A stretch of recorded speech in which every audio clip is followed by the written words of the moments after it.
அதிமுகவை சார்ந்த விஜயபாஸ்கர்கள் தாவேக்கால் இணையக்கூடிய நிகழ்ச்சியை ரொம்ப பிரம்மாண்டமா நடத்திருந்தாங்க. அந்த நிகழ்ச்சியில ஆதவஜனா இப்ப மாற்று கட்சியில இணையறாங்கன்னா அவங்கள வரவேற்பதற்கான உரையை மட்டும் மாற்றி இருந்தா இத்தகைய ஒரு சிக்கல மாட்டிருக்க மாட்டாரு. இதுதான் சான்ஸ்டா, இந்த பொது மேடைய பிரச்சார மேடையாக பயன்படுத்திக்கலாம்னு சொல்லி கரூர்ல நடந்த துயர சம்பவம் காரணமாக எப்படி முன்னாடி திமுக மீது பழி போட்டாங்களோ அதே விஷயங்கள் அந்த மேடையில பேசியிருந்தாரு. ஒரு கட்டத்துக்கு மேல என்ன சொல்லிட்டாருன்னா, உதயநிதிக்காக என்ன பண்ணிட்டாரு ஸ்டாலின், இப்படிப்பட்ட ஒரு கொலையை செஞ்சு முடிச்சிருக்காரு, அங்க போதிய வசதிகள் செஞ்சு தரல, காவலர்கள் மீது ஸ்டாலின் அவர்களும் காவலர்களும் சேர்ந்து இப்படி ஒரு சதியை பண்ணி மக்களை கொன்னுட்டாங்கன்னு சொல்லி ஒரு வார்த்தையை பதிவு பண்றாரு.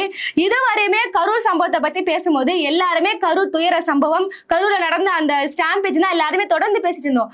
யாருமே கரூர் கொலை வழக்குன்னு பேசல. இவர் எப்படி மக்கள் கிட்ட போர்ட்ரேட் பண்றாருன்னா, இது ஒரு கொலை, நேரடியாக ஸ்டாலின் அவர்கள் கொலை செஞ்சிருக்காருன்னு சொல்றது எவ்வளவு ஒரு தவறான ஒரு விஷயம்.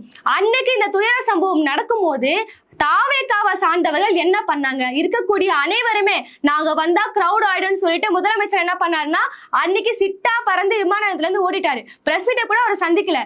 அதை வச்சு நான் புஷியானந்த், சரி விஜய் அவர்கள் வந்தா இங்க வந்து கூட்ட நெரிசல் ஆகும், அவர் வரல, புஷியானந்த் வந்து ஆகுமா, ஆதவஜன் அவர்கள் வந்து ஆகுமா, இப்படி கட்சியை சார்ந்த மாவட்ட செயலாளர்கள் யார் வந்தாலும் ஆகுமா?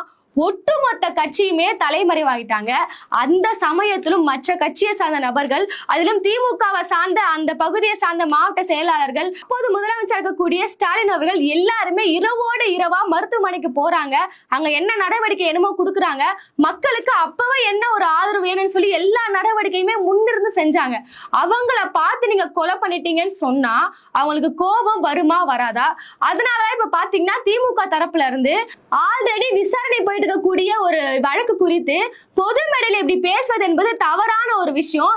அதனால ஆதவஜனா மீது நாங்க நீதிமன்ற அவமதிப்பு நடவடிக்கை எடுக்க போறோம்னு சொல்லி உச்ச நீதிமன்றத்தை நாடி இருக்கிறார்கள் திமுக காரர்கள். இப்ப சமீபத்துல RS பாரதி அளித்துள்ள பேட்டியில என்னையும் அந்த வழக்குல இணைத்துக் கொள்ளுங்க, அதையும் தாண்டி இப்ப ஆதவஜனா பேசுறாருன்னா அவர் இன்னைக்கு ஒரு பொதுப்பணித்துறையில இருக்கிறாரு, அவர் ஒரு அமைச்சராக இருக்கிறாரு, அதையும் தாண்டி இன்னைக்கு CBI விசாரணையில அவர் A1 அக்யூஸ்ட், அவரை பாத்தீங்கன்னா நிரூபிக்கப்படாத ஒரு நிரபராதின்னு சொல்லுவாங்களா, இன்னும் அவர் ஒரு நிரபராதின்னு சொல்லி CBI வந்து எந்த ஒரு தீர்ப்பும் தரல, விசாரணை போயிட்டு இருக்கு. இப்ப அவர் ஒரு குற்றவாளினா குற்றப்பத்திரிகை சாட்டப்பட்ட ஒரு நபராக ஆதவஜனா, புஷி ஆனந்த், விஜய் அவர்கள் எல்லாருமே இருக்க சமயத்துல எப்படி பொது மேடைகள்ல வந்து இந்த மாதிரி பேசுவாங்கன்னு சொல்லி தொடர்ந்து கேள்விகளை எழுப்பிட்டு வராங்க.